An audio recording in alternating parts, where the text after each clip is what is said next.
Namaste, everybody. I hope you are doing well today. Self-care benefits. Now, this is all in regards to people with PTSD and PTS. How can we help calm, relax, reset with our PTS? My information's on here, stewart@me.com, 816-313-2013. Feel free to reach out, call, text, email me anytime, day or night.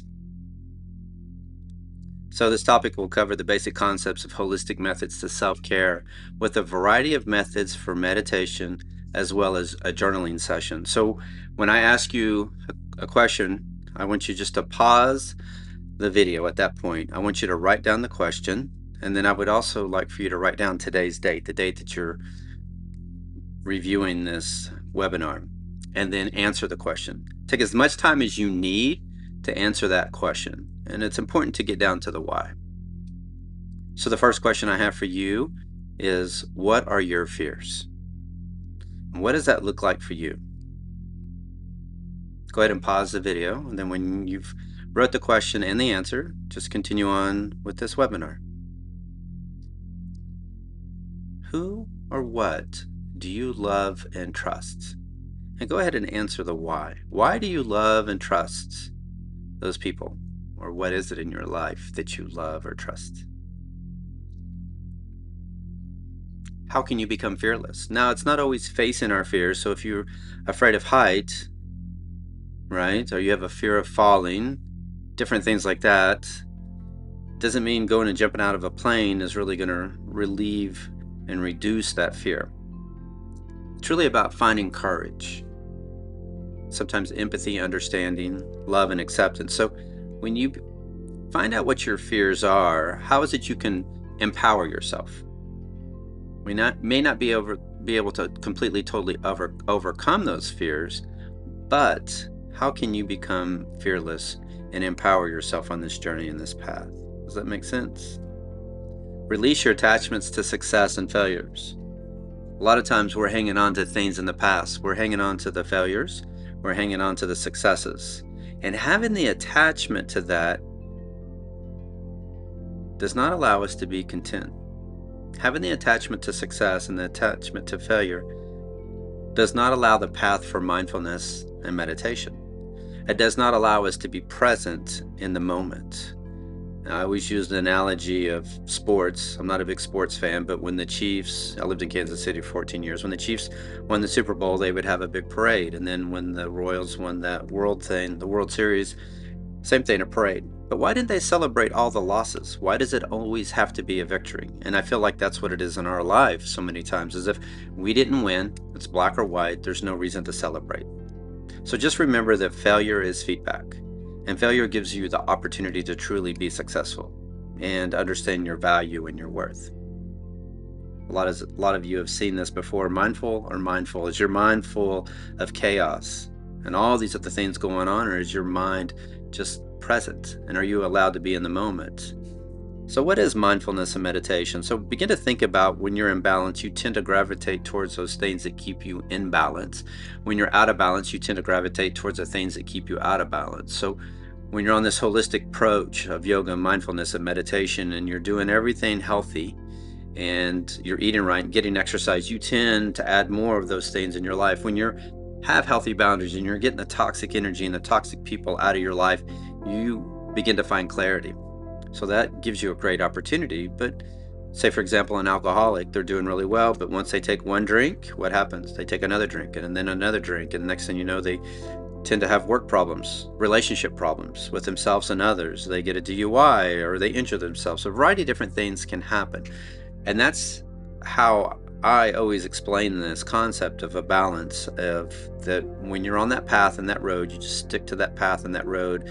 And when you feel like you're going off and getting out of balance, bring yourself back in. Hold yourself accountable and find the people in your life that will hold you accountable as well. So holistic methods to self-care. During the healing process, you need to focus on self-care. One of the biggest things that I wish for all EMS, so fire, anybody that works in a hospital, ambulance, police, is that they have a temple or they have a place that they can go after a traumatic event to reset and recover. I wish it was a government policy. I wish that every single county, every single city, every single state in the United States allowed the people an opportunity to focus on self-care after a traumatic event, after they have a trigger, after they've seen something that's horrific in their life, that they take the time that they need to self-care, and that we would give them the tools and the space that provide them that path and that journey, that it's mandatory, that after this event, you get 24 hours off or whatever it is, whatever those people need to fully begin to recover on this journey and this path and to heal. Start listening to your body. A lot of times after a traumatic event, you need more rest. Your body needs this time to recover. So it's okay if you're getting a little bit more rest during this time, because that's what your body needs.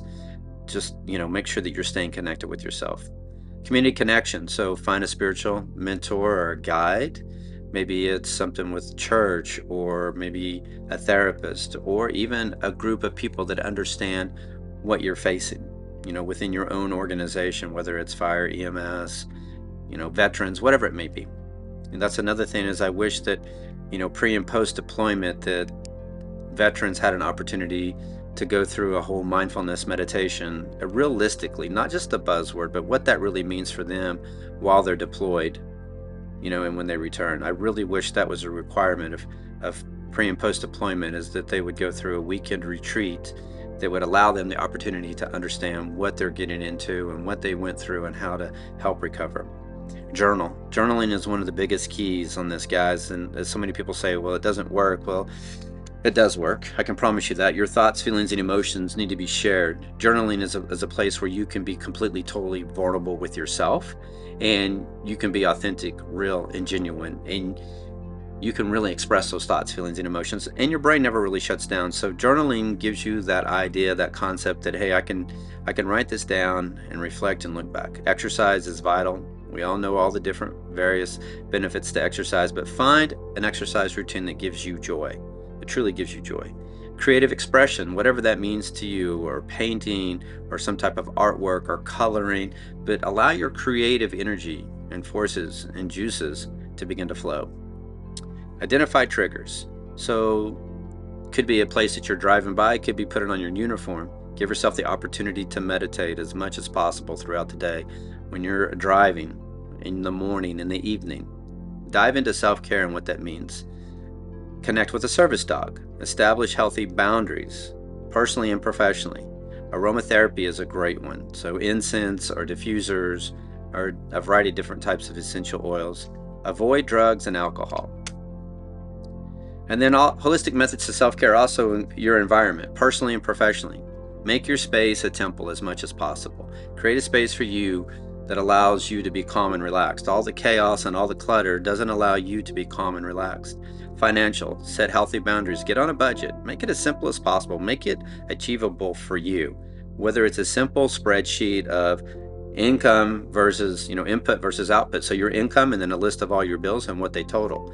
And then just go from there. But tell your money where to go. Intellectual. Have a conversation that's intellectually stimulating for you and then the other person. So find somebody like a mentor in your life. Occupational. Make sure that you're in a healthy environment professionally.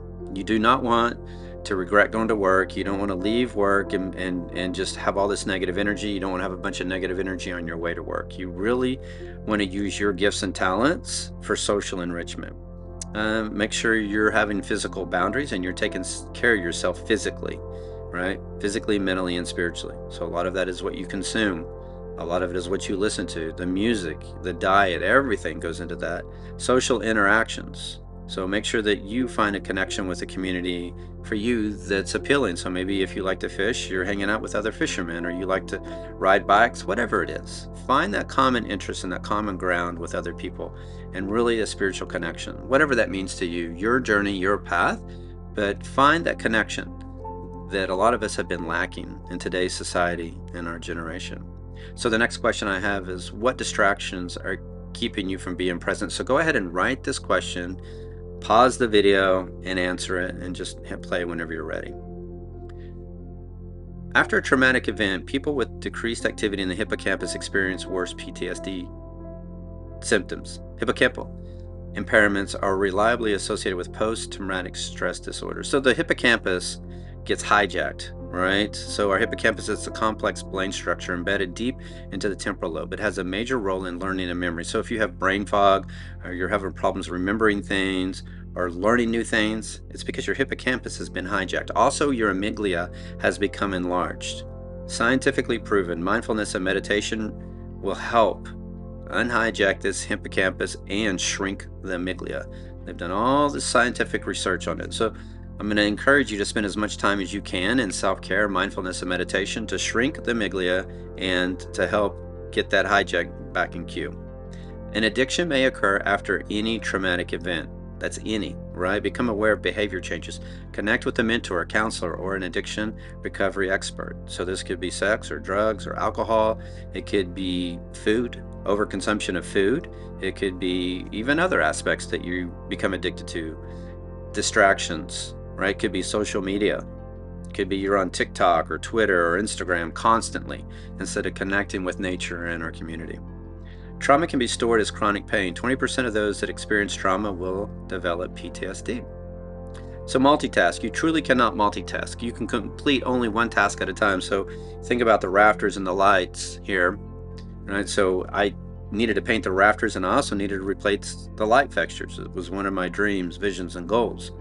But I wasn't changing the light fixture while I was painting the rafter at the same time, right? Those beams. I removed the old light. I painted the beam, waited for it to dry, and then I installed the new lights. And that's how it is with our lives. So sometimes in order for us to accomplish task A, we have to start task A, complete task B, and then we can go back to task A. But it would be virtually impossible, difficult, challenging, disruptive, chaotic, and toxic if I'm trying to remove the light fixture and paint simultaneously and install the light fixture. That's what we do with so many aspects of our life. We truly try to multitask. It takes too much time, it's unproductive, it's frustrating, it creates more anxiety and stress. So just give yourself the opportunity to be in the moment, to be present, and think about the distractions of what's keeping you from being present. We remember 10% of what we hear, right? This talk, 70% of what we write. Hence why I have you journal and write down the date so you can go back and review those questions. 90% of what you practice. So begin to practice mindfulness, meditation, self-care, all those aspects. So how do we practice mindfulness? It's a slow, methodical breath. Think about an ocean wave or a sinusoidal wave. It's a belly breath. You inhale, trauma breath, 8 seconds. You pause and hold for 4. Exhale for 8 seconds and pause and hold for 4. If you're not to that point where you cannot inhale for 8 seconds and hold for 4, do whatever you can. If you can inhale for 6 seconds and pause and hold for 2, just start with that. But continually focus on this throughout the day, as when you're driving the car, or you're in the shower, brushing your teeth, sitting there watching Hulu or Netflix, whatever you're doing, begin to focus on your breath, diaphragmatic breaths. Then it's a general observation, so it's like a body scan. We check in mentally, physically, and spiritually of where we're at. And from that, we set our intention. Now, our intention drives the scope of any mission. So if today's intention is courage, every aspect, every conversation you have with others, every interaction you have with yourself and others is about courage. If it's forgiveness, it's the same concept. Everything about this day is going to be about forgiveness. You want to build awareness of what you hear externally, more importantly, what you hear internally, what you see externally, more importantly, how you see yourself and how you feel. Right? Where the clothing is loose or tight, where you feel pressure on the body, but more importantly, how you've begun to feel inside. Right? You need to establish self-compassion, willingness to practice kindness, love, and acceptance towards yourself, and letting go of attachments to success and failure and gratitude. Mindfulness means maintaining a moment-by-moment awareness of our thoughts, feelings, bodily sensations, and surrounding environment. So what really is mindfulness? It's 2 key components, acceptance and awareness. You have to accept who you are, where you are today, without judgment, without social comparisons of yourself and others, who you were, who you are, who you might be, and awareness of all your sensations. Self-care benefits, lower cortisol levels, right? The stress, right? Helps lower all that anxiety. Happier relationships, personally and professionally. You get a lot better sleep, an improved immune system and response. So anxiety and stress weaken our immune system. A lot of us have been under an enormous amount of stress before COVID, and it just amplified it. So give yourself the opportunity to spend more time in self-care of what that looks like.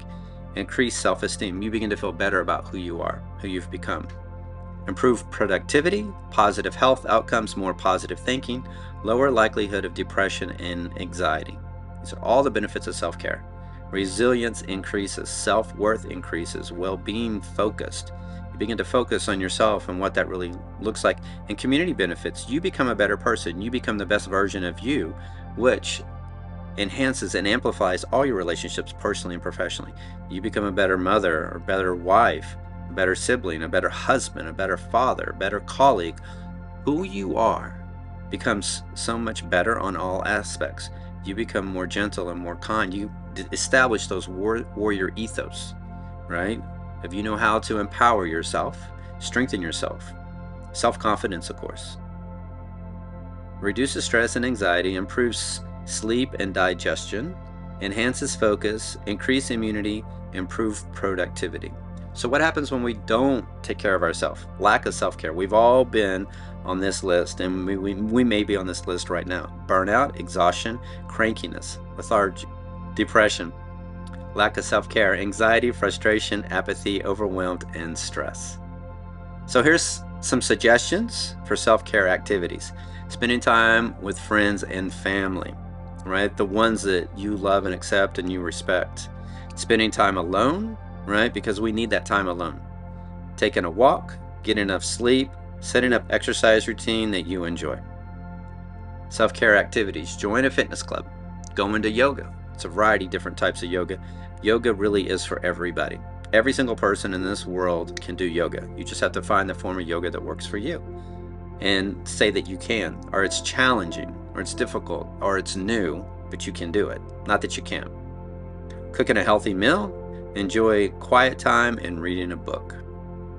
Sitting in nature. Nature really is so therapeutic and so calming and relaxing. Gardening, that used to be the #1 hobby like in the 80s and 90s for Americans. Instant gratification. You can see the results of your labor immediately, right? And some of these things take time to grow and flourish, so there's always like a new surprise. You think about gardening also, that, every day you have to pull up weeds. If you think about that in our life, every single day of our life, we have to pull up weeds of doubt and weeds of low self-esteem, but we compost them and we use them for something purposeful in our life and our community. Attending a religious service, volunteering, give back whenever you can to our community, and practice mindfulness. Indulging in something that you enjoy. What is it you really like? And I go to that concept of exercising as well. Do something that you enjoy, that you don't feel like you have to monitor and track how many calories you burned and how long you did it and what was your heart rate and da-da-da-da-da. Just go have fun. Just start enjoying life without all the analytics of it. Begin to feel good about who you are and who you're becoming. Journaling, one of the #1 keys besides breath. Journaling is one of those vital aspects and concepts of reducing your PTS. If you're not journaling, I'm going to encourage you to start. I'll include a link in here for the self-care journal to help you out, to get you started on that path, what that looks like. Take a break from social media. It truly is insidious. So get off TikTok, get off Instagram, get off Facebook, get off Twitter, get off the news, get off everything. Give yourself the opportunity to reconnect with who you are. I believe for my path and journey, the less time I spend on that, the more I can find clarity of my purpose and my vision, and that I'm not distracted by somebody else and their intent. Because you got to think, what is their true intent of what people are saying? A lot of times it's to just get money. They want to sell you something or purchase something, or you want to persuade you into a certain view. Painting or drawing, use those creative expressions. And community service. Go get a massage, clean your space, organize. Spend 5-15 minutes in each room every day. So go through the living room and clean and organize. The next day, go through your bathroom, go through a bedroom, go through your closet, go through your car. But spend 5 to 15 minutes in each room every day of the week and just cycle through and make sure that it's serving you and it's bringing you joy and you've got rid of the things in your life that no longer serve you. Try something new, productive discomfort. Travel to a new place. Come visit me if you want. We can hang out. Guided meditation. So I want you to realize that 90% of the body's serotonin is created in the gut. That feel good, right? That helps you, that excites you. So what you eat plays a vital role, and also the medications that you consume. If you have any questions, you have any feedback, anything you want to provide, please let me know. I love you guys. I hope you enjoy this content. Join the Google Classroom. of those that are not on this, and you'll get more information. You'll get where I derived all this information, and you'll get this presentation. I love you guys. I hope you have a great week.